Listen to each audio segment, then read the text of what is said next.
In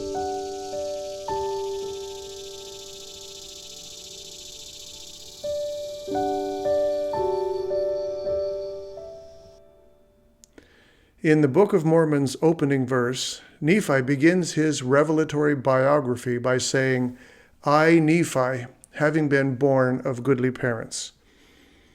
One of the greatest predictors of success in life is to have and be goodly parents.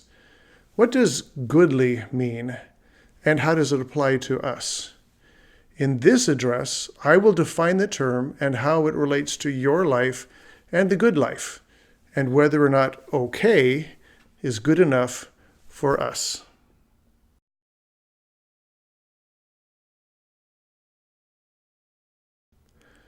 Our society is nearly awash with images of perfectly prepared people with perfect children doing perfect things in perfect places, all of them saying, "Wish you were here."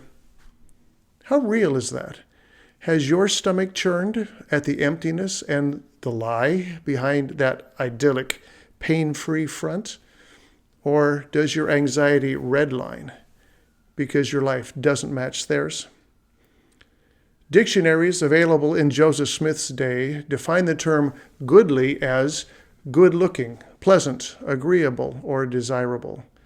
As such, he likely applied that word in his translation of the Book of Mormon to portray Nephi's parents as being respectable.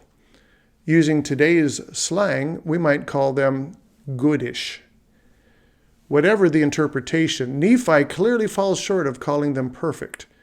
Rather than portraying them as mythically exceptional, something we sometimes do in our casual reading of the book, Nephi seems to admit that they were just a bit above average.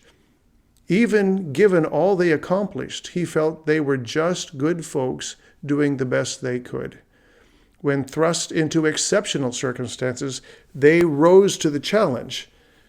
But at their core, they were no different than you and I. This lack of idealization hints that there were problems in the family.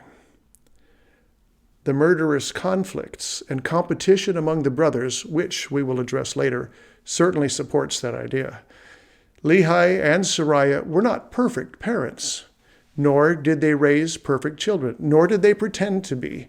Even Nephi, their most obedient and admiring but doggedly pragmatic and practical son, only called them goodly.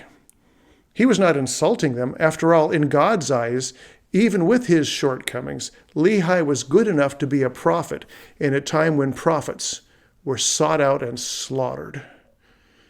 Rather, Nephi's goal seems to be to take away the unrealistic gloss of glorification. His parents did not set out to be legendary or impressive. They just wanted to have a good life, like most of us. Details from their stories make their plain humanity clear, which makes their heroism all the more remarkable and, to us, relatable.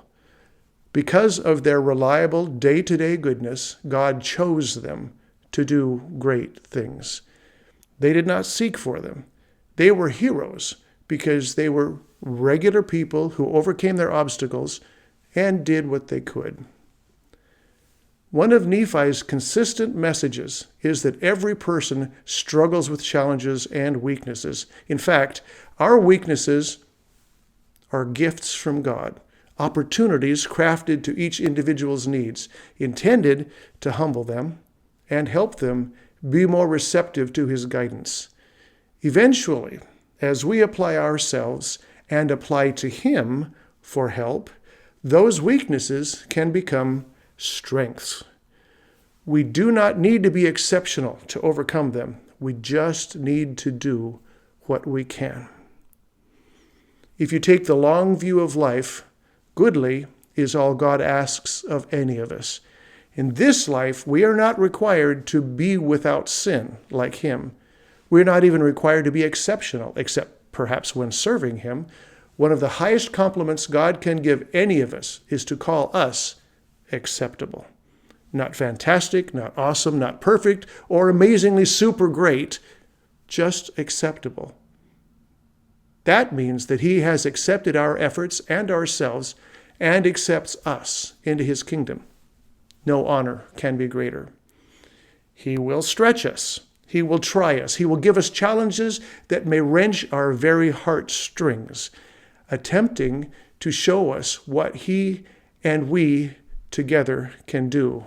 But however we come through those trials, as we strive for the eternal goal of becoming actually perfect, we can rejoice that he accepts us as we are. Life is not about being perfect. It is about us doing what we can. Do not drown your potential under a sea of guilt for goals you cannot reach. Do what you can. Be goodly. We'll discuss unintentional heroism in a future session. Next, however, let's talk about goodly parenting.